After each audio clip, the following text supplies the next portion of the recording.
Okay, this is the critical lap. This is the critical lap. Confirm. Leave me alone. I know what to do. And we're back. Daniel, how are you? Not too bad. Not too bad. Feel like there's a lot to get to today. A lot to get caught up on.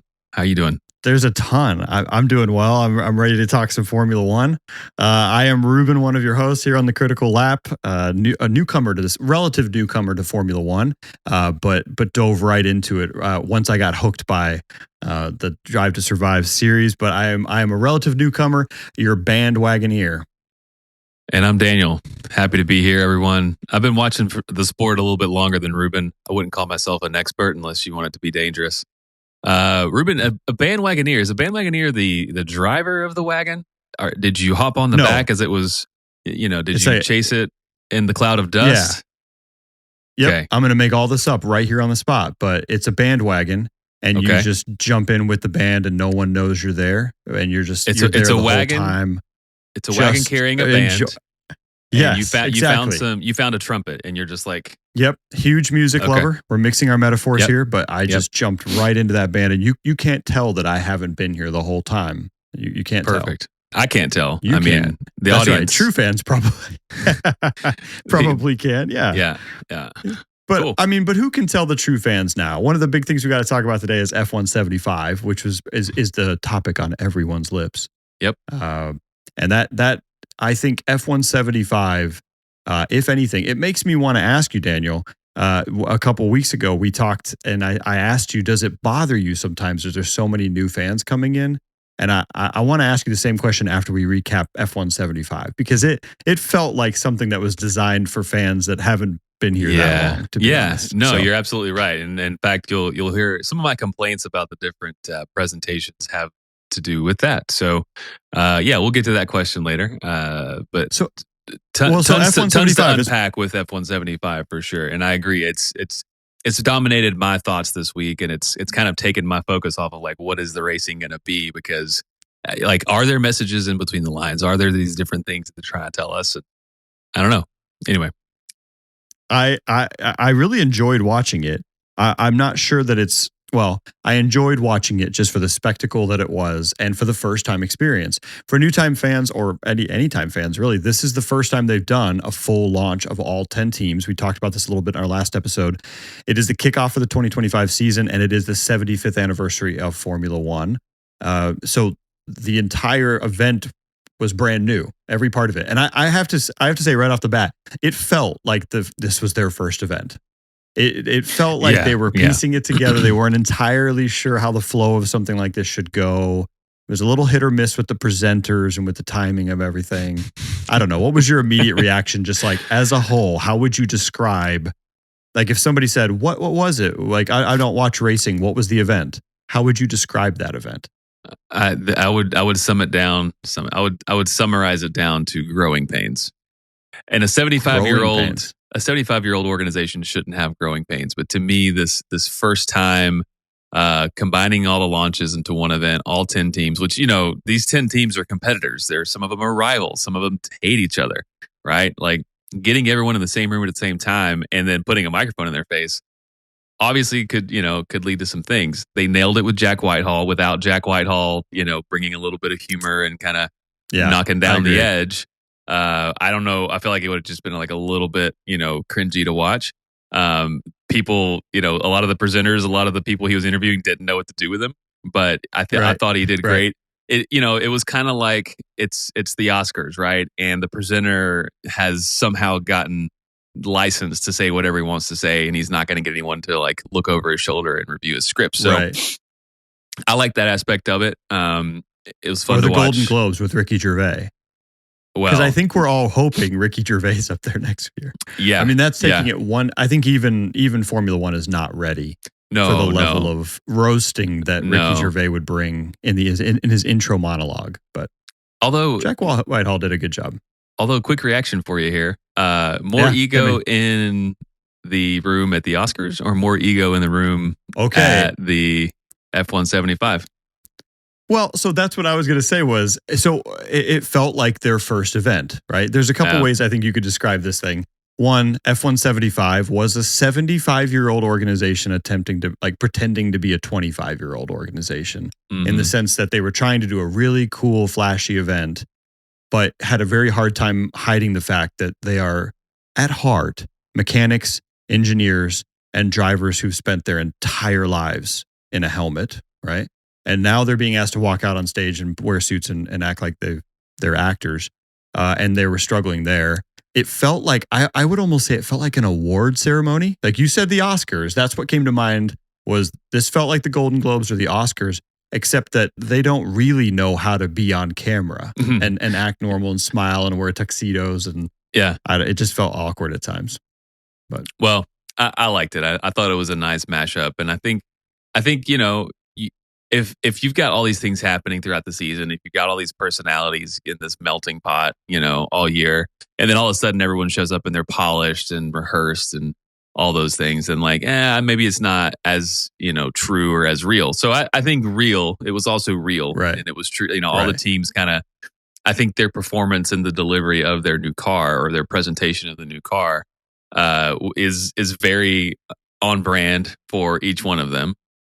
So that was kind of cool to see. And it's a good analogy to point to and say, you know, they're the team that does this, therefore this is how they present the car, right? So no, I think that's true, because I was going to say the other thing that came to mind was this felt like the end of school year project review where all the teams, you put like 5 students together and you're like, okay, come up with a presentation about a car, and you have to pick your colors and you have to pick. And so each team brought a wildly different approach to how they brought their presentations back. Right. So anyway, that's how it felt. And some teams you could tell really put some time into it. And then the other ones came in and were like, here it is. This is what it looks like. That's kind of it. Right. So, well, it was an interesting event. I definitely thought Jack Whitehall's saved the day in a lot of cases. So, all right. So the big question is, was it, how were the liveries? I actually wrote down, I don't know about you, but I rated the deliveries, like the way they actually presented it, and the liveries of the car and the way they looked, and kind of rated all of those. I don't think we have time to go through all of my ratings, but maybe we can hit some highs and lows. I mean, I think we should hit highs and lows. I think we should talk about each team at least a little bit. And I would like to know for each team how you ranked it. And for those of you listening or watching or whatever, Ruben and I have not compared notes on this yet. This is the first time we've talked about it. We watched it separately, independently.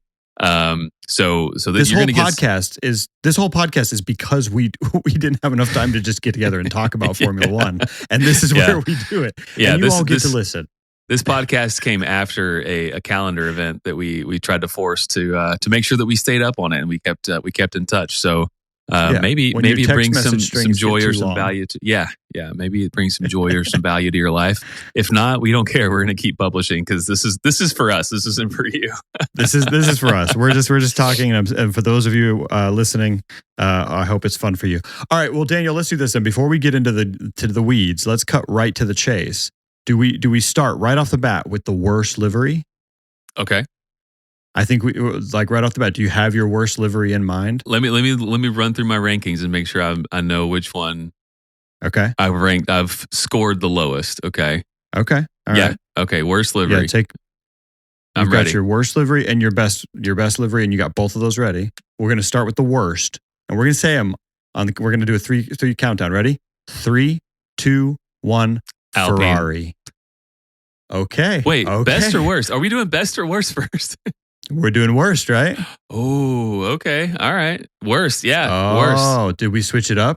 Was Alpine the worst? I thought Alpine was the worst. Are we saying best or are we saying worst first? No, we did the worst ones. I think Ferrari's was the worst. Ferrari's was the worst? I think Ferrari's was the worst. That's my opinion. I could be very wrong. It was the giant honking HP logo on a white band right down the back of the thing that really just going to come right out and say it. And listen, Tifosi, please don't hurt me. I'm not mad at Lewis. I'm not mad at Italy. I'm just. Ooh, our audience just got real American. How do you say I'm sorry in Italian? Perdoname.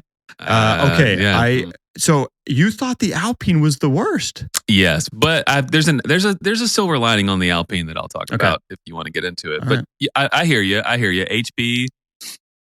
HP doesn't really. It's like your fourth grader took like a unicorn sticker and put it on the back of your car. You're just like, right. Thanks, honey. Thank you. Yes, right. Like You it can't looks like take it somebody off. forgot to take the label off it. You know when you buy something and like somebody gives you a book and they didn't take the big white sticker off the front. Like, come on, man.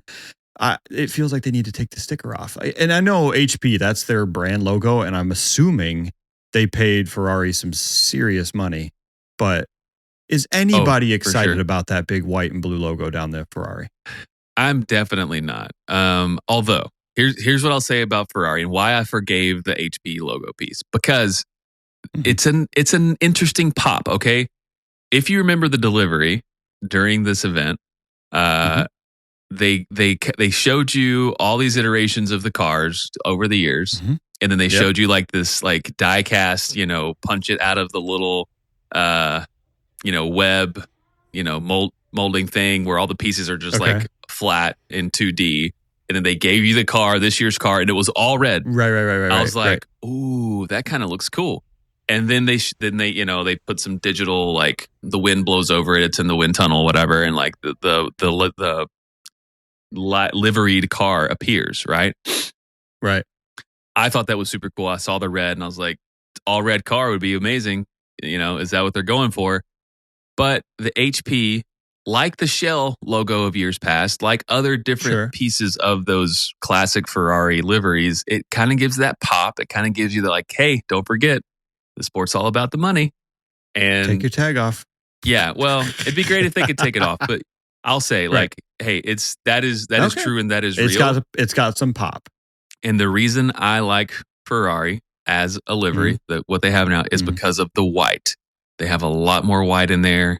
That does something for me. I don't know if it's like, it's a little bit of a nod to like liveries of the past. It's not an all red car, which I think would be really cool. But yeah. Anyway, we should talk about Alpine. Okay, we're gonna switch. We should before I get burned at stake. I do. So to be honest, I don't know where Red Bull fell for you. I know some people were really frustrated about the Red Bull livery, and we'll kind of get to that in a second because frankly they didn't change anything. I don't like. There's an element here of you got to keep the car somewhat in line with what you've done. So I'm not bashing you for keeping something that might have been the same as last year. It's not impressive. It's not going to make my top of the list. For me, it was just more of that it just seemed to kind of clash with that Ferrari look. But let's talk about Alpine. Maybe that'll be a less unpopular choice than mine. Yeah. So Alpine, I kind of liked it. Where would you rank it? Like, how many stars out of 5 did you get? Because I did a scale of 10. You did a scale of 5. Out of 5, I gave it a 5-star ranking. I gave their livery like a 3.5. Okay. I was like a 3.5. So didn't do it for you. On a scale of 10, you gave it like a 6 to 7. I gave it a 4 out of 10. I just okay. I think that they're it's like metallic blue and metallic pink and shiny, and it's just like come on guys, like it just doesn't seem contemporary. It doesn't seem with the times. It doesn't seem modern to me. Like either go retro, either like do a throwback and something that's like reminiscent, that's going to pull some nostalgia, or like be innovative. And I just think it's neither. It's just very milquetoast. And I'm not opposed to the color pink, but it's like, hey, like lean into it, match it with the right color to accent, to carry some weight with the pink, right? Like it's either like neon pink in there. Listen, I know that the Water Technologies company, whatever it's called, BWT, they are very much like, we are pink. We like pink is our thing. And if we're going to pay you to be a title sponsor, you got to have a pink car. And I don't know if you remember when they were Aston's sponsor for a while, there was this weird like pink accent on like the Aston green. And like, that was like almost like a meme all by itself. But to me, like, if you're going to do the pink, you got to do it right. I think that they just completely dropped the ball on getting the pink and the blue together to match with the right finish, with the right balance of, what percentage of the car is pink, what percentage of the car is blue. And I was just very, it's funny how much we disagree on these. I thought the Alpine was pretty sharp. Maybe that's because it's somewhat unique. I actually thought it did. I say it's not a throwback. It's not a classic in terms of the car. But then again, I'm the bandwagoner, the newcomer here. It was a throwback to me in the sense that their colors in general just kind of hit me as like 80s, 90s. I picture windbreakers and just the classic styles from those eras. I also thought their presentation was pretty good or average. I gave their presentation better than their livery. Excuse me. No, I'm wrong. I gave their presentation less than their livery. And I'll tell you why. It was all the lights and the glowing stuff. All right, well, that's funny. All right, so we've got our worst, and they may be hot takes because I didn't like the Ferrari. Now we got to talk about our best. I mean, is this the best? The best liveries we're talking 2025. We're talking best. Okay, and we're not accounting for the fact that these best liveries might show up with a lot more black carbon fiber when the teams strip off a bunch of weight. Correct. We're just going to take them as they showed them. Yeah. As they yeah. Countdown for the best livery of 2025. 3, 2, 1. Ferrari. Visa Cash App Racing Bulls. Yours was the Ferrari. Yeah, I liked it. I mean, listen, again, I forgave the HP, and I was just like, you know what? It's the money play. They got to do it. They had to afford Hamilton somehow, whatever. And HP's got the money. To me, so it wasn't the Tifosi I frustrated. It was you. It was you that I offended with my. I'm not offended. I will say I don't own any Ferrari kit. I have no Ferrari gear in my closet. It's mainly because whatever, they're the Dallas Cowboys of Formula One.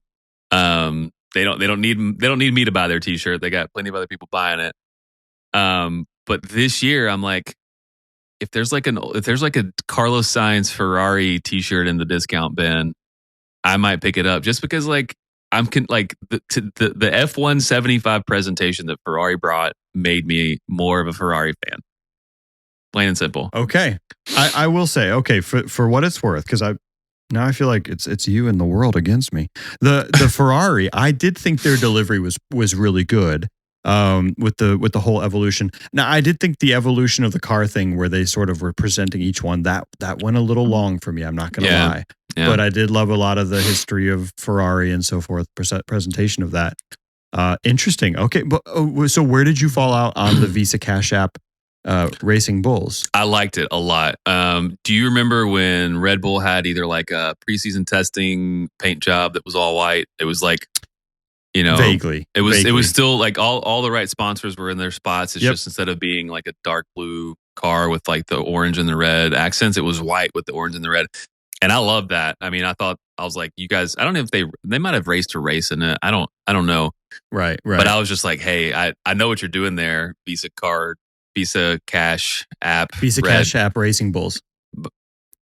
By the way, I watched their delivery, so I paid attention to the way they presented it, and that one got burned into my skull now. So you talking about like the little like Streets of London video? Yeah, if for those of you who didn't see it, they basically spent their entire intro video. Yeah, it was just a comedian. I don't have his name off the top of my head, but they had a comedian out on the streets of London, basically just talking up the Visa Cash App Racing Bulls. I did think it was hilarious, though, how they just played into the fact that no one could remember what their name was, because they started last season as RB and then they switched to V Carb, and none of us knew what it meant. And nobody knew what RB was up until this year. But I know what their name is because I've watched the sport, but the subtitles that I had on while I was watching the video continuously said balls instead of bulls, and I'm like, you know what, like, to the American ear, when the British person says racing bulls, it does kind of sound like balls. So from now on, what's seared into my mind is that they are the racing balls. Racing balls. Yeah. I think they would be very happy to know that giant marketing campaign they just ran to try to get you to remember the name did not work at all. I did also think it was really awkward that the same comedian then came out on stage and made, if I counted right, like 4 jokes about how short Yuki Tsunoda. Yeah. I wish things like how like your height weren't part of like what people talked about when you're a racing driver. Okay. Honestly, that's Yuki Tsunoda, if I'm him, I'm proud of how tiny I am, because I'm like, look at all the extra weight that you have to work with. in the car. Yep. Because I'm That's taking right. up so little space. Huge pro. Yeah. Yeah, absolutely. I mean, You want me in your car because you Yeah. can put a lot more in your car. Right. Yeah, I don't have a problem with that. I just thought it was, I just felt bad. And a lot of his jokes kind of fell short. They had a little bit of an awkward presentation. I didn't really pay a whole lot of attention to it because I was staring at the livery that I thought was gorgeous. But no, I do love how there are these sort of legendary liveries. And this is, as a newcomer to the sport, I sometimes am completely oblivious. I'm watching it and they're like, oh, that harkens back to the whatever livery from 2012 or something. And you look it up and it feels the same. I'm also not a comic book fan, but it feels the same as my friends who are big comic book fans. And they'll say, oh, that's like, the 1992 edition of the Superman comic book. Yeah. It feels very similar. Like people have their favorites. They only saw it once. They're desperate to see it again. I do love that all white with the orange and blue. It makes me think styling. of, it was the Renault. There's a financial company. I don't know if it's a bank or an investment. I don't know, but it's ING. Okay. They sponsored Renault, and that's one of my favorite. Like if I were just going to put if I were just going to have like a Formula One room in my house and have some like posters up on the wall, this livery is one of the ones that I think I would have. But it is it's like very yellow and very white, but the ING logo is like a lion. So it's just cool. I just like it, and I think that V carb car kind of touches on that. So anyway, Okay. just to your comment there. Well, I did think it was. I thought that was the best one. I do think it's really funny that we're completely off on that Ferrari. But that just goes to show you. Sometimes when you see something, if you're in your own little isolated bubble, you think, what were they thinking? And then you realize different strokes for different folks. There's a lot of different varieties out there. Yeah. Hey, let me ask you about Aston Martin. I thought Aston Martin's, I was split on their delivery. I think their livery's fine. I'm not sure what everybody is that obsessed about with it, but it's sharp looking. Their delivery was great. I felt like until they brought in Thames the singer, which is really good. It just went on really long. Right. Like they did the intro video. They did all the stuff. They came out with their helmets on. And then we got treated to like a 5-minute rendition of a song before anything else happened. Yeah. It just felt awkward. So I ranked Aston's livery the same as Ferrari. I only gave Ferrari I gave them both a 9 out of 10, but like if we're splitting hairs or we're the People's Choice picking Award, first and second. Yeah, thank you. It's a 9.1 for Ferrari and a 9.0 for Aston.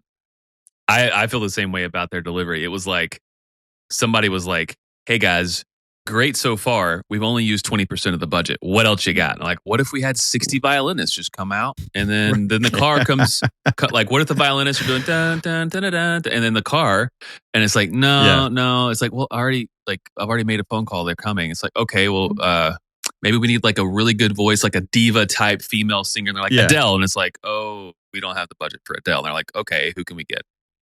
But that was after they did the little power boats racing through the water, James Bond scene, which doesn't make any sense. You have them coming in with the helmets and stuff. They do a jump and then they're holding onto a rope. I'm like, oh, they're gonna lower Fernando and Lance down onto the stage, like holding onto a rope. And it's like, no, next thing you know, they're just like walking out of the audience. I'm like, okay, like sort of cheesy, but like I get it. It's Aston Martin. And it's like, no, that's only the first. Not even half of the presentation. We're just getting started. Yeah, it's almost like somebody was like, no, more. And they're like, okay, we're going to do this. Like, no, more. Add a little bit more, add a little bit more. Yeah, and it just kind of became discombobulated. Until people forget that they can't even remember where we started by the end of it. Yeah. Well, that's how I felt too. It was almost the reverse with Haas. First of all, Haas livery, I thought was pretty sharp. I actually, it's kind of more what I wanted Ferrari to be, if I'm being totally honest with you. Kind of clean, kind of sharp, very crisp. I'm sorry, country music fans. I'm out here to frustrate everyone today. I've not heard of Kane Brown. I've not listened to Kane Brown. I didn't know why they let him on stage. I couldn't figure out what target audience they thought he was there for, but his entire performance, I thought, well, this is awkward. I can't wait to get to the next car brand. And then they incorporated him through the whole otherwise pretty sharp Haas video. Right. It was, to me, Haas was trying to say, Hey, no. Hey guys, we're the American team. Hey, no, it's us.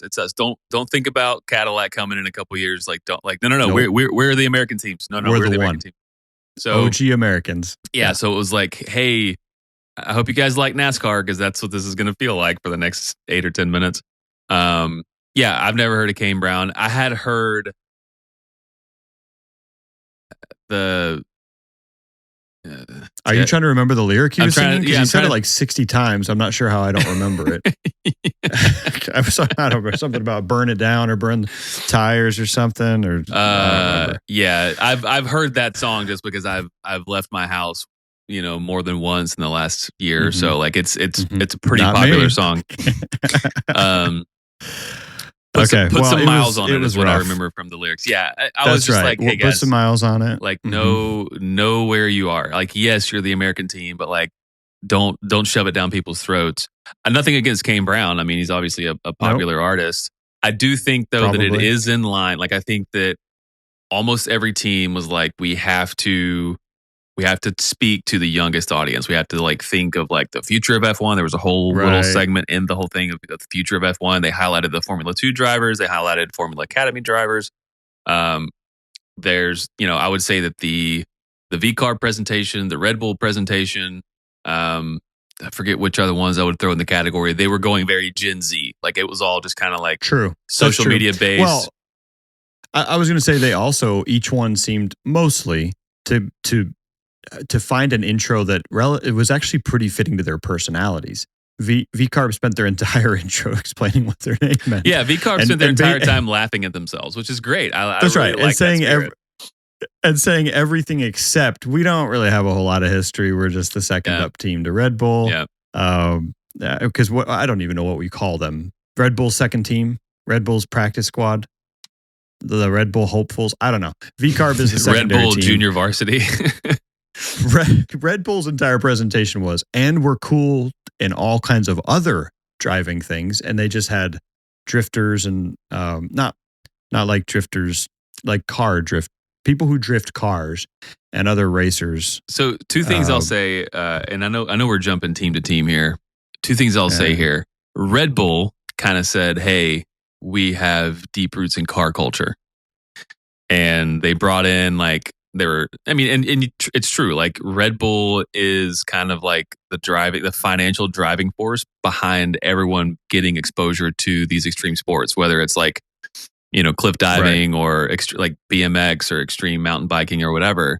And so I'm with that. Like Red Bull is legitimately there for every single like cool thing to watch when it comes to sports, motorsports, whatever. Right. And then Ferrari, so they're kind of saying like, hey, we are car culture. And then Ferrari is like, we belong to racing. But I'm like, what does that even mean? What does we belong to racing even mean? I think what somebody in the room said is like, we need to say that racing belongs to us. We're the oldest ones in the room. We're the ones that have kept the sport like as pure as it is or whatever. This is our thing. We are Ferrari and Formula One should be thanking us or the whole. Yeah.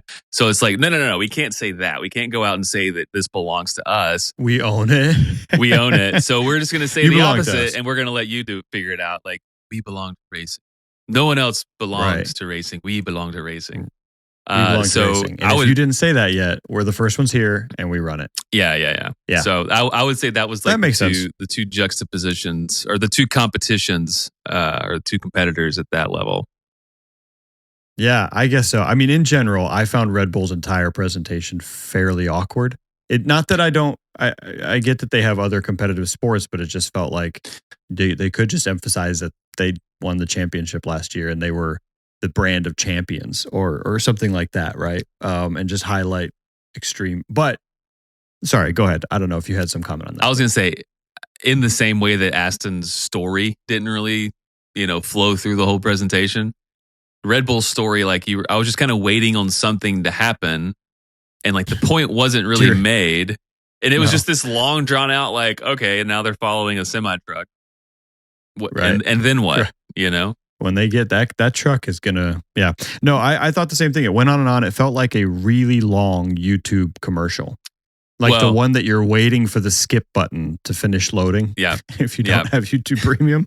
The one of the notes that I made for both Red Bull and V-Carb was this seems like they did it so that they could recycle it into social media content. They're gonna they're just gonna pull snippets of it. There's probably like more to it that they somehow tried to condense into this presentation. Yeah. That felt like almost all of them, though, because the Aston Martin stuff was very, I mean, rendered on a PlayStation 2, but it had very fun. We could put this out there. Mercedes honestly just felt like a Mercedes ad or something you would see on TV during a Super Bowl commercial. Exactly. In my notes here, I'll read it to you. Quote. Content had strong petroleum company rebranding as energy company vibes. That's like it's like a circle. And then it's like a gas range flame, lighting up, and then it's the logo. Like, that's right. We don't just take fossil fuels out of the earth. We also invest in electricity and healthy living. Yeah. Mercedes, that's exactly right. I was trying to think of the right words for it. Well, Mercedes had that, and then they also, I know we're just jumping all around, but they also had this sort of like high school dance squad doing the pit lane change. Oh, and did you see that they couldn't get the tire off? Like one of the wheels, like the front right wheel, like wouldn't come off at first. So it wasn't, they were doing this like weird robotic like synchronization, and then it was like, I can't get it off. Right. I think that's just a perfect example of, let me get this exactly straight. You have the top 10 squads in the world at changing tires quickly and smoothly, but you didn't put any of them on stage for this one event. Right. Really? All right. I mean, that's your call, but I've literally seen nothing but better pit stops in that in my time in Formula One. Anyway, and that's including when we couldn't get tires off, or they double stacked the Ferraris in Monaco and all that. So yeah, Mercedes was a little bit awkward, but I will say their video was solid. I did start judging a lot of these intros by how clean and crisp it was and how fast we kind of moved along to the content. Mm-hmm. So I have a quick reaction for you, Daniel. If you're Let's have it. I know this is. Did you know? Be honest, or do you even know now that the Alpine DJ, whose name is Brian Taylor, wrote the F1 theme? I know what you're going to ask. So I hated that whole presentation because I like DJ music. I don't mind EDM. Sure. To me, that was I'm like the type of music that's just like, remember when Skrillex became a thing? The only reason Skrillex to me was popular is because it was like, mediocre music, and then there was this lead up to like a big bass drop, and then it was like, oh yeah, I've never heard that before, and it's great, it's cool to see it live or whatever, and it was big in the European EDM scene. This just seemed like a lot of that like noise that just like had no end, and I was just like, I don't know who this DJ is. Like, I guess it's like a European thing. Like maybe it's just not I'm not in that lane. I don't know if he's good or a bad DJ. And then the announcer was like, and little known fact, he's also the composer of the iconic F1 theme. And I'm like, how do you lead with that? Well, lead with that, and then I'll be like, okay, he's legit to some degree. Oh, okay, yeah, that guy. I think we all like that guy. Yeah. But I also knocked down their rating on the delivery because it just went on for so long. It went on for so long. It just went on for so long. Put some dancers on the stage or something. Move some things around. Yeah. How about a video up. Yeah. Like cars spinning around. I don't know. In general, they needed more on stage, my opinion. I think my top delivery, just because I liked watching it, was Kick Sauber.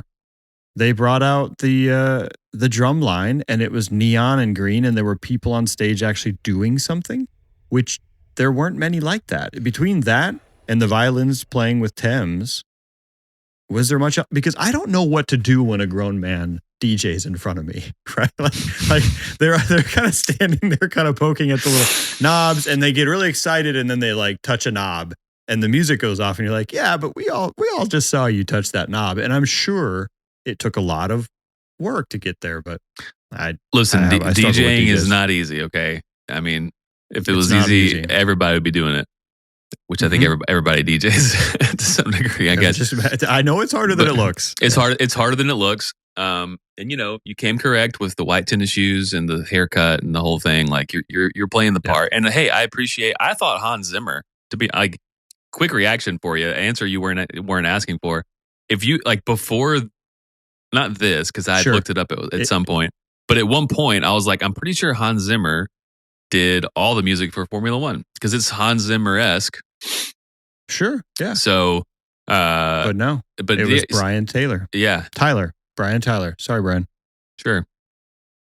There you go. All right. Well, I just wanted to throw that one out there. I did think the DJ went a little bit long. I would have liked to see in general, I mean, kind of summing up a little bit. I'm sure that maybe you have other content to cover here. I did feel like in general, one of the things they struggled with this event was, what is this? Are you presenting content on stage? Are you putting things out for us to see and look at and be impressed by? Or is this just a captive audience watching YouTube advertisements on a really big screen? Yeah. I am curious to know how they justify the spend for these teams. Like, everyone's got to be budget conscious, whether you have more money than you can spend with the budget cap or not enough. Like, this is not a free exercise, right? Like, I mean, I'm sure some of these artists were like, oh, that's great exposure. Oh, that's an interesting audience for me to like get in front of, etc.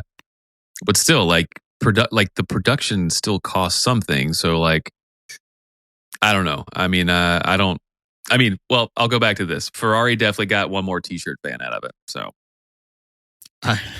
only one though. No, maybe more. Well, and not me. One comment that I haven't caught up to yet. When you said like do more on stage, I gave Ferrari delivery points because they produced a show or they produced content that was specifically for that venue. It wasn't just like, and now direct your attention to the screen. It was, the little box that came down over the stage had everything on it. Even when the car came out and they had like the laser shooting through the smoke effect or whatever, I just thought like, hey, they really like looked at the venue and were like, how do we max out like what happens here? I agree with that.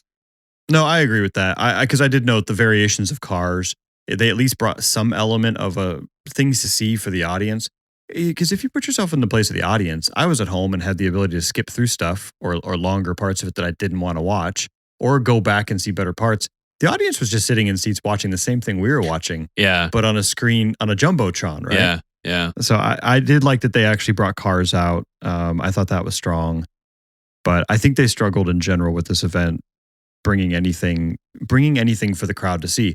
The part that the crowd seemed to engage with the most, and we're kind of going back to Red Bull's delivery here, was booing their least favorite people. Now, keep in mind, we have a really partisan crowd. We're in London, so we have a heavily English-based crowd, and they tend to like, in order, Lewis Hamilton, I think Lando Norris, and then George Russell. And Lewis Hamilton last lost a championship to Max Verstappen. Lando Norris just lost a championship to Max Verstappen after getting run off the road a couple times, possibly in overly aggressive moves. And then George Russell had a spat with Max Verstappen at the end of last season. Right. So maybe it's not surprising that second to the FIA, Christian Horner got booed the most. And then we'll never find out how much Max Verstappen was going to get booed because they didn't let the man talk. They didn't even give it. I mean, I think he said had more interaction when Jack Whitehall was like, which was a great joke. He's like, some guys just want to drive, not this guy. He's really happy to be here. And Max is over there in like a turtleneck and a blazer. He's like, yeah, just and so like, unhappy. Hey, at least we didn't see like that interaction of like, at least we didn't put you next to George Russell was more than him being on stage, because all they did was just like. Well, there were a few drivers where it felt like you could tell someone had to remind them of their contract obligations to be there prior to the event, right? Yeah. Max did not seem particularly happy. They booed the FIA, I think, strongest during Laura Winter's commentary when she just mentioned like the safety and the stewards. Nobody booed. And then she just said the words FIA or the letters FIA. And the crowd booed loudly enough that she paused, which was a rookie move because you got to see that coming if you're going to announce to the crowd. She caught right back. Like she fixed it pretty quickly. But yeah, and you can't just ignore, you're in front of a live audience. You can't just ignore them, right? Like, or you should. Right. But she I think she played it off well enough. But between that and then Gordon Ramsay getting the microphone in his face of like, what do you think about these new rules?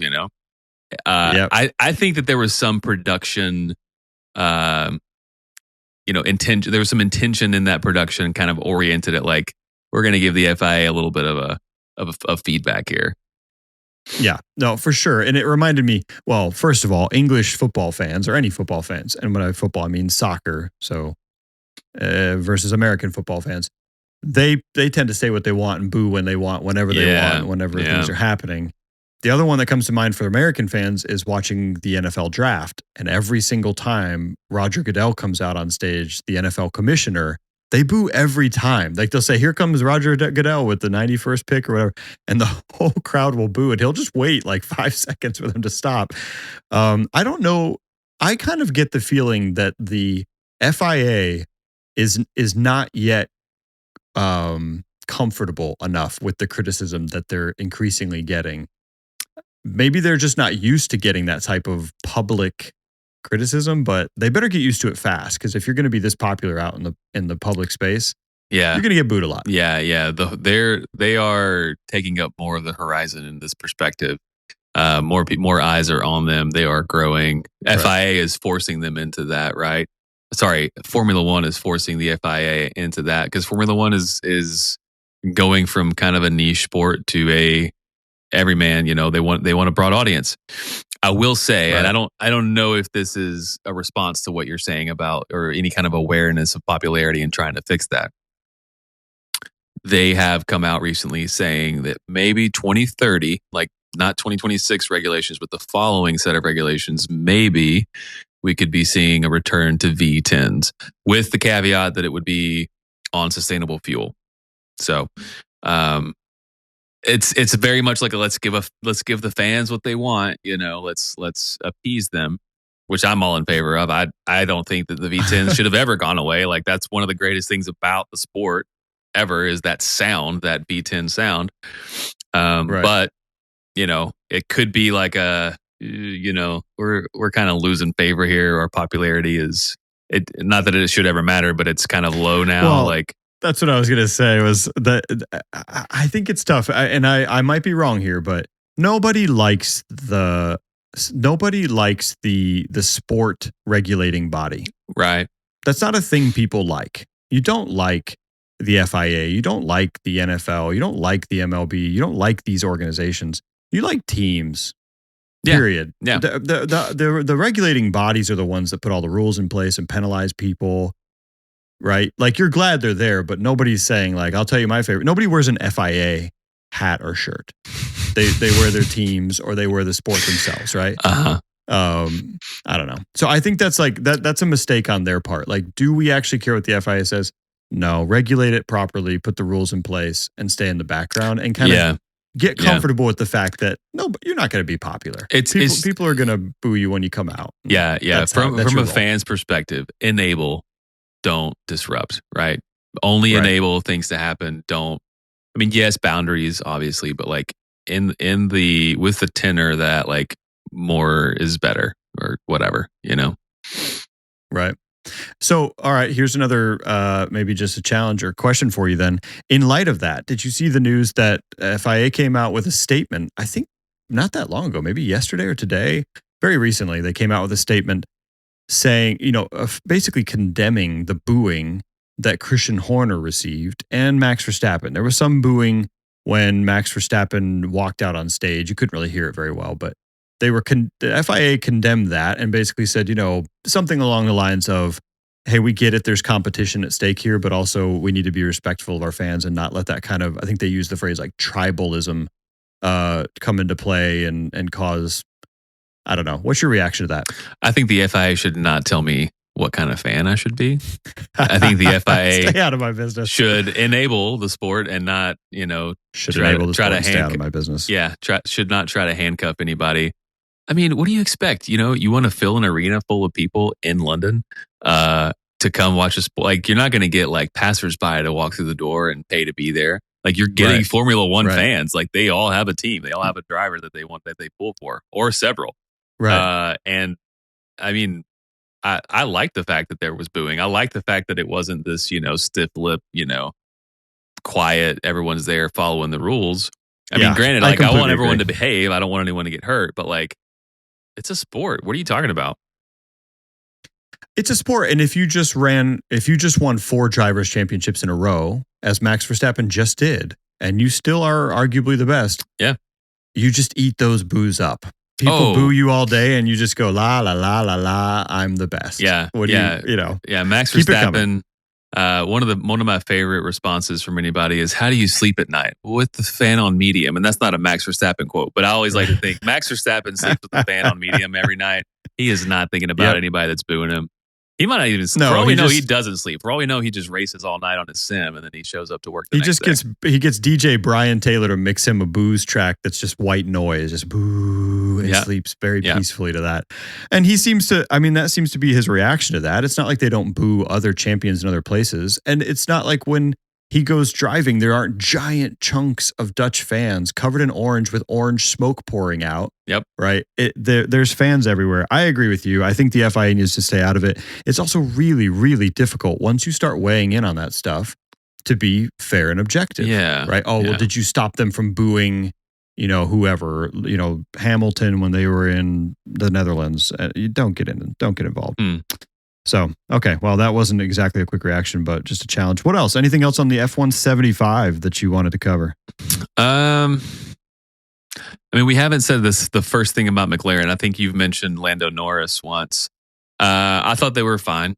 I thought one thing that was interesting that I'd never seen before is, they had their lineup of championship cars behind the one that they unveiled.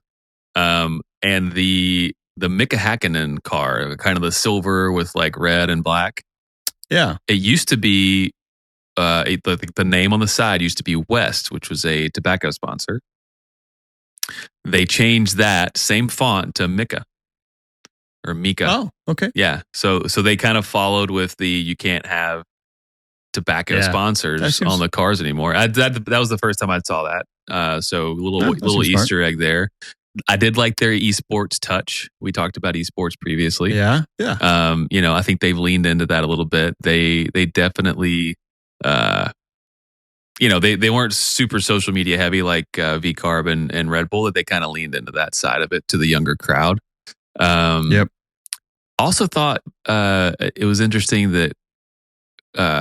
First of all, it was cool that. And I think I misspoke earlier, by the way. Ferrari had a great video of the evolution of their cars. It was McLaren that had the cars on stage. That's my fault. I was misspeaking on my part. Well, and I like that a lot, that they actually brought something to show on stage. And when you said that, I thought you were referring to the video being on that like box that came over the stage and the different cars that's being what there. I was referring to, but I got confused. Yeah. So one thing that was interesting is every single driver, I don't know if it was every single team principal, but every time that the microphone went to them or the floor went to them, instead of answering the question, they would turn to the audience and be like, "Hey, nice to see everyone. Thank you. I'm happy to be here," or whatever. Right. Which I don't know if that was like something that they were like, "Hey guys, just to make yourself seem a little more charismatic, be sure to address the audience every time and don't just, blindly answer the question or whatever." I thought that was a nice little charismatic touch from all the drivers. But when it was Charles Leclerc's time to speak, he's like, "Yeah, car looks great, going for that world championship." And I'm like, I hope was so. like, shush, we're gonna hear from Lewis. Yeah, exactly. I'm like, that sounds great. Okay, cool. Shut up. What is it? You know who your new teammate is, right? Like, Lewis is driving alongside. Like, Lewis is a bigger deal than you, right? Like if anybody's pulling for someone to get a champion, like a World Drivers' Championship win in a Ferrari, they're pulling for the other guy, buddy. I'm sorry. You're right. That was a brutal moment. I mean, Hamilton gets all the attention right now, and I think even that was one of Jack Whitehall's immediate jokes right off the bat. Was spotlight's always on Lewis, no matter what he's doing. Yeah. But, well, and what's something that's interesting for Charles, like Charles Leclerc. This isn't the first time he's driven alongside a world champion. Right. Oh, was he was with Vettel? Vettel, exactly. Yeah. So old Seb. When Kimi Räikkönen decided to, I mean, there were two world champions driving on the same team for a while. So when Kimi retired, they pulled Charles up from Sauber, Alfa Romeo, whatever it was at the time. And so this isn't the first time Charles has been next to a world champion, but Vettel and Hamilton are two different flavors of world champion, if you ask me. We've definitely, I think you're right. At the same time, it did dawn on me the other day. We talked about whether Ferrari was going to be a great opportunity for Lewis Hamilton. Are we going to see a return to form from Lewis Hamilton? Is he in a car again that can do it?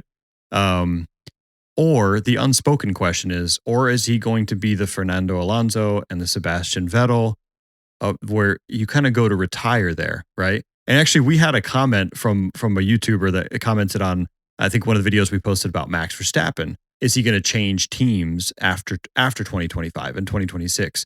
And I think we agreed if the Red Bull's kind of suffering, we're going to see Max probably make a move. I think that's still true. I think the commenter was like, not, you think he's going to go to Ferrari? And I said, no, I don't, not yet, because I think Ferrari is a little bit like they have one spot for newcomer and they have one spot for a retiring world champion. So I think, we'll see Max in a Red Bull, in a Ferrari in about 10 years when he's kind of rounding out his career. And I could even see Max leaving F1 and then coming back into that. I mean, similar to Fernando Alonso, right? Like that, not in that order, obviously, but I could see Max kind of being like, I've still got a little, fight left in me, and I'm 30. I'm not ready for my. I'm 30, which is still ready for that Ferrari retirement seat. Yeah, like at some point, I agree with you.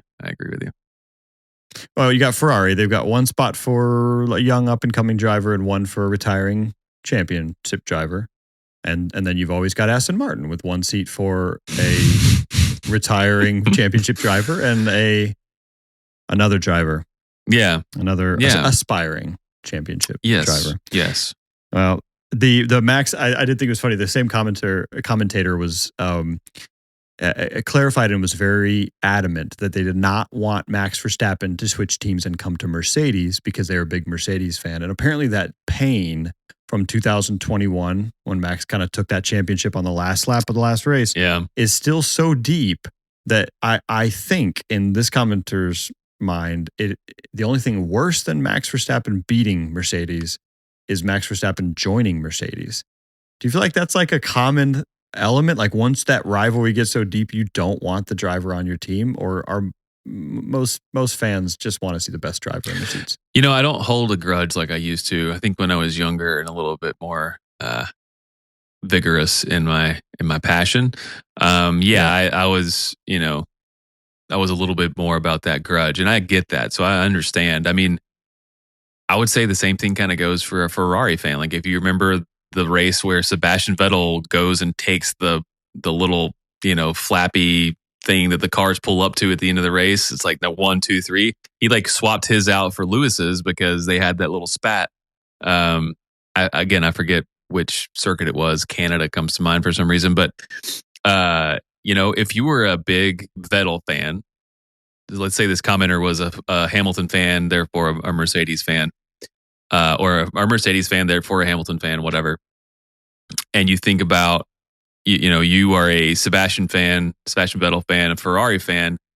Hamilton is the Max Verstappen in this case. If you go back several years, you've got this dominating driver on a dominating team, and he's made you mad, so you got a grudge against him, and you never want to see him come to your team. It's like, well, guess what? He's now a Ferrari driver. I think what's best for the sport is just that free market. Don't let grudges influence your decision making. For a fan, though, I'm sure it's a little. You still have a little grudge. It's a little difficult to eat that sandwich.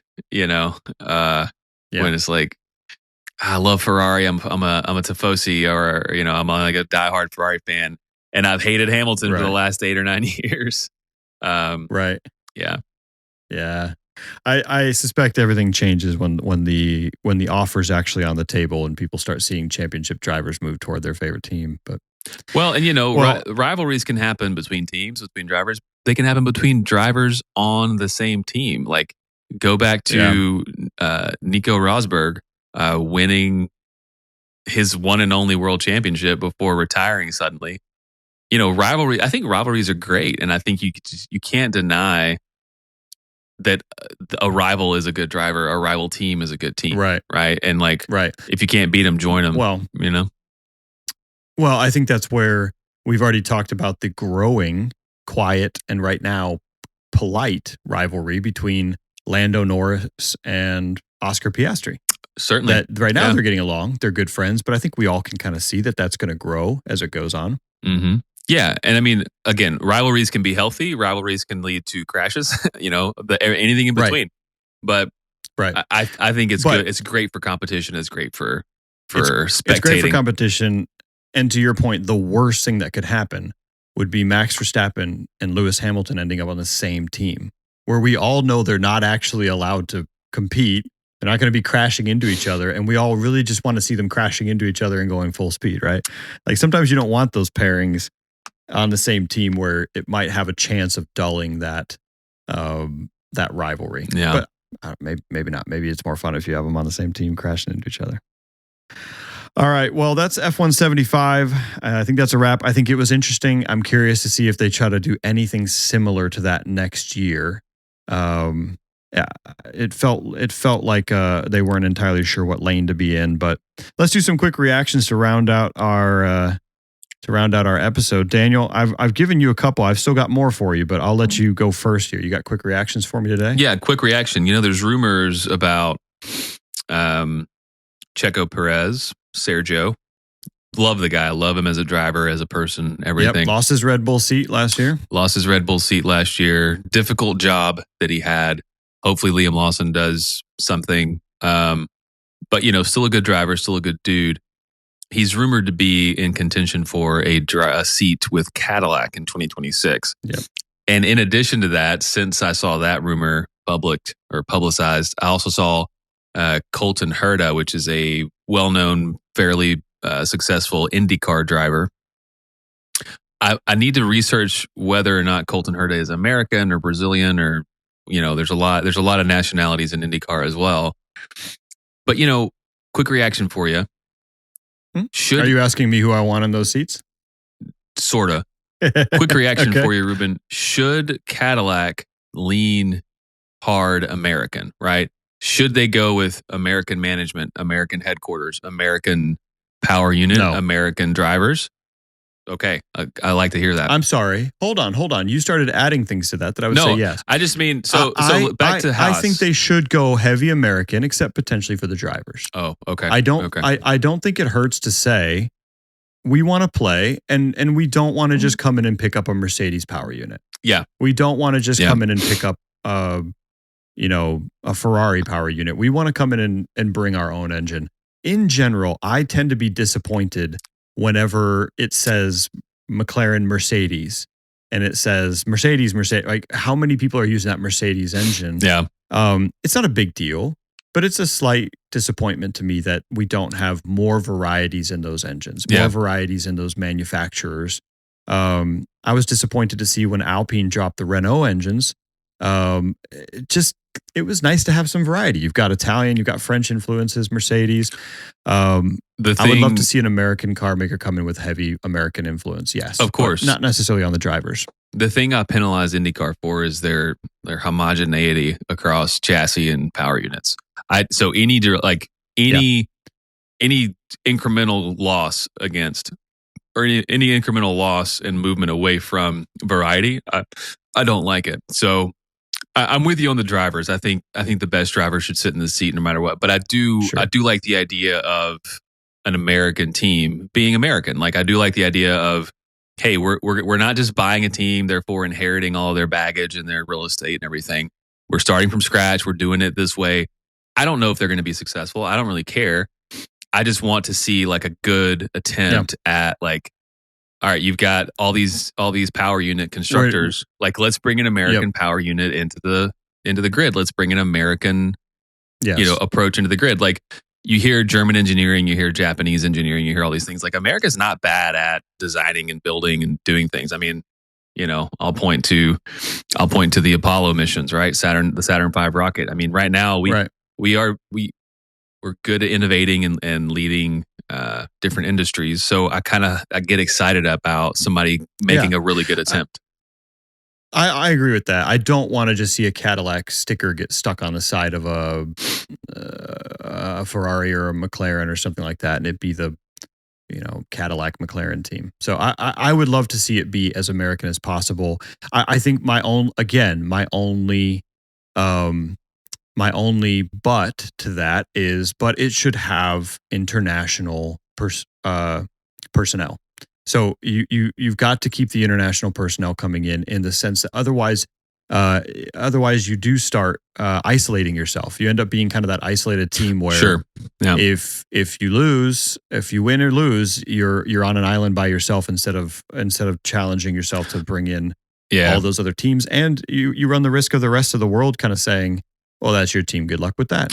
Versus, no, this is a team I want to invest in. I'm willing to move over to Texas or wherever they're going to be based and get involved with their development cycles and train my drivers there. And that's how you kind of become part of this, I think. I agree. I think it could be a slippery slope to just being a token American team. And that's by no means am I just going to be happy by there being a token American team. I just think Haas is a little bit of like an American team in name only and in ownership only. I still root for Haas, like, early on. And when they first came in, I was really excited about their early success. I hope that they keep climbing the grid. But I am excited for Cadillac's attempt, and I hope that they stick to this flavor that they're starting to establish early on. And if they hold that, I think that's going to encourage Haas, right? If start some good, healthy. If you want to do this right, if you want to bring that flavor, start some healthy competition in an American capitalism type society in which you're going to end up with a whole bunch of American companies vying for ad space, vying for to be part of that. And it only benefits both teams, and it only benefits, I think, the sport to have more involvement across the pond. Well, and to that point, I would say that I don't know which one came first, chicken or egg here, but the popularity increase in the American market seems to have kind of driven or opened the door for this, right? It's almost like it was a demand-driven decision for an American team to come in. And I don't want to dissect the rejection of Mario Andretti and his own team in his first attempt, but maybe that's what Formula One was saying. It's like, no, like we don't just want another team. We want everything to be done correctly. If we're going to allow any more teams onto the grid, like it needs to be, you need to come correct essentially. And like you should probably be the American team, have an American name, title sponsor, power unit, all this stuff. And a recognizable one, right? The fact of the matter is, as much as we love at Formula One, and we're talking about it here, if I wear a Haas t-shirt out, the vast majority of Americans have no idea what Haas is. If I wear a Cadillac shirt, if that starts driving a brand that's recognizable, that's completely different. So, speaking of brands that are recognizable, I have a quick reaction for you. Is the Atlassian Williams F1 team overhyped? Is the team overhyped, or is the new sponsor overhyped? Maybe both. It felt like they got a lot of attention going into F175. Science is a big story, but it's bigger than I think even I thought it would be. They've talked about it a lot. They're definitely trying to build a bromance between Sainz and Albon. James Vowles. Vowles, yeah. I used to say Voles, and I made a note after watching F175. It's like, it is Vowles. It is not Voles. Yeah. But I've talked over your reaction. Is the team overhyped? Or is it hyped or underhyped? I think it's overhyped. I don't think... I know that Williams have been making incremental gains the last several years. I don't think there's going to be a huge jump this year. I still think that the top teams are going to be hard at it, trying to win something. I mean, I don't see VCarb making a huge change, even though their side pods are updated this year, supposedly. Right. They're kind of going for that tried and true Red Bull side pod. Right. Yeah, I mean... You don't see a big change in Williams. I don't see a big change in Williams. Short. Right. Excuse me. And I think if Adrian Newey hadn't joined Aston, I would say, okay, maybe Williams can beat Aston out in the constructors, standings or whatever. Excuse me. I don't know. And I mean, I am pulling for them. I have. But you think he's going to bring enough of an edge to Aston Martin to hold off Williams? I think we should see some improvements this year. It's enough to maintain the gains that Aston have had, right?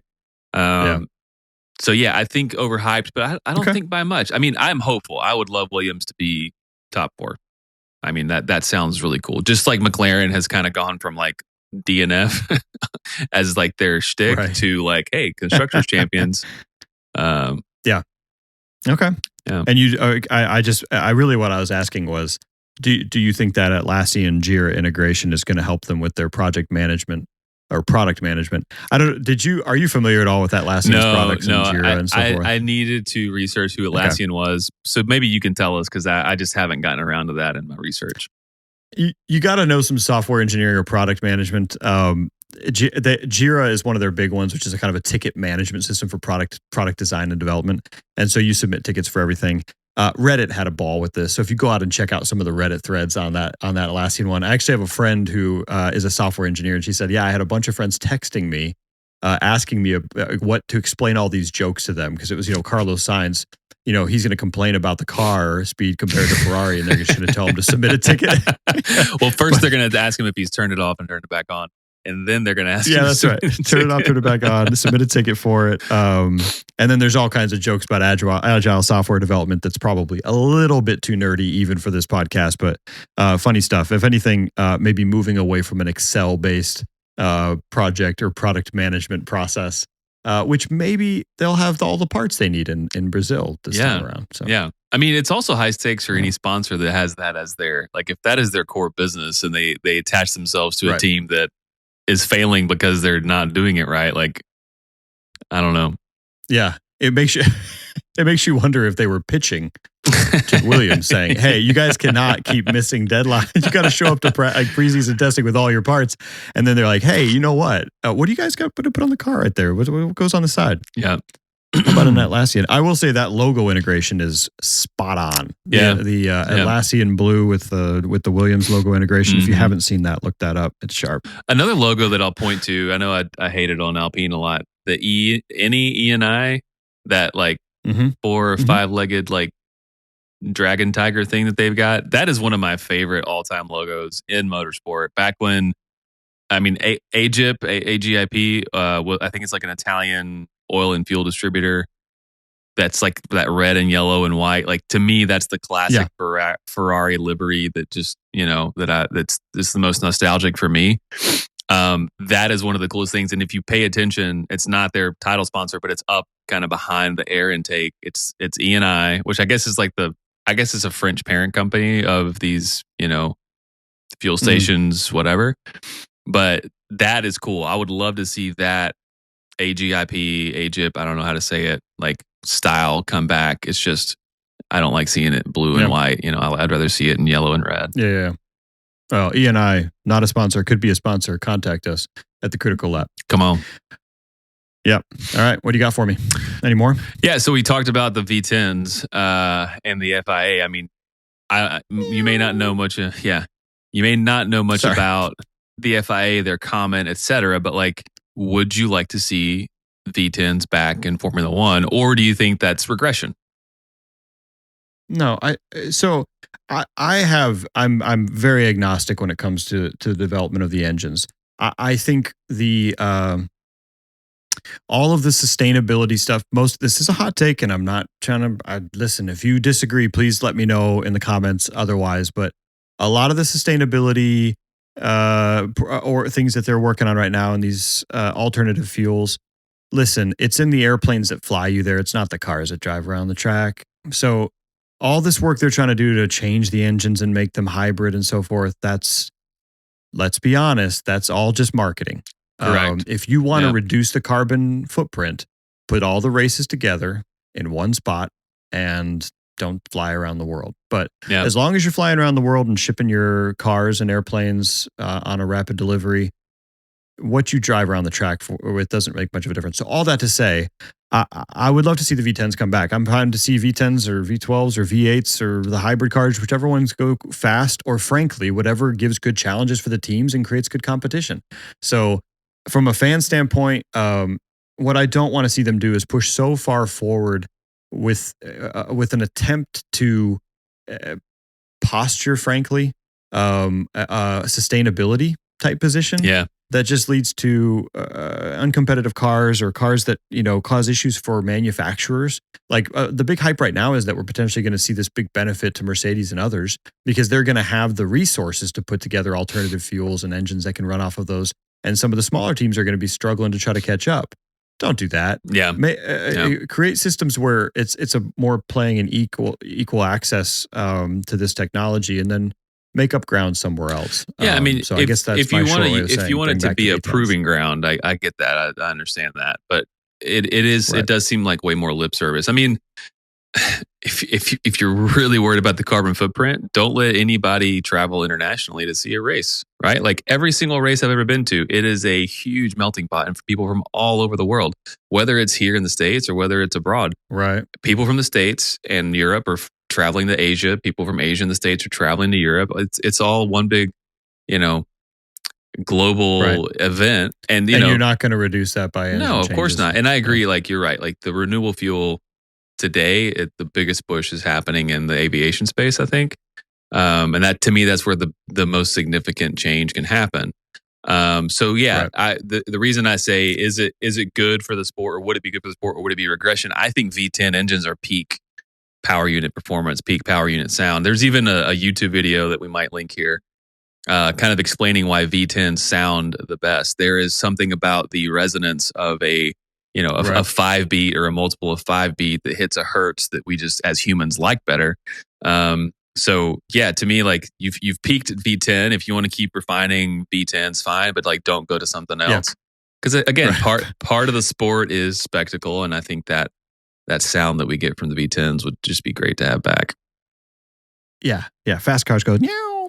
Yeah, that would be a benefit, is just bring back the sound. And then, like you suggested, I think in our last episode, maybe put in some alternates for Monaco. Yeah. I wouldn't mind saying, having them say, hey, to reduce our carbon footprint, we're going to begin shipping certain cars to North and South America for those. And those are the cars you use there. And they're going to be different in some way, and bring some variety in instead of just a single vehicle. But I just said something about inclusion. You start making single vehicles, and some of these smaller companies like Williams really struggle to keep up. Yeah, I do think you would one. have to put some good boundaries around like how competitive you like. It might be that Monaco gets into that like single chassis, single engine type developer provider, and then it's just the teams and strategy and drivers. But I will say, for those of you who haven't done this kind of research, not that you should, not unless you have a lot of free time on your hands. There are some measures that F1 teams take to make it more sustainable and more convenient. Frankly, they have like all of like the mobile home setup things, all the like the pit lane, garage, all that equipment and all that kit. They have multiple sets of that. So they'll have kind of like an Asia set, a Europe set, and an America set. Right. So that you're not going from everywhere to everywhere all the time. Like there's kind of this like regionality to the heavy lifting, right? So the biggest volume that's getting shipped. Now the cars, the people, that doesn't change. But there's some fascinating stuff if you haven't watched the circus setup or whatever. They nickname it the circus because they go set everything up everywhere they go with the paddock and so forth. It's really interesting seeing how they ship that around, the logistics around that. But more than we can cover today.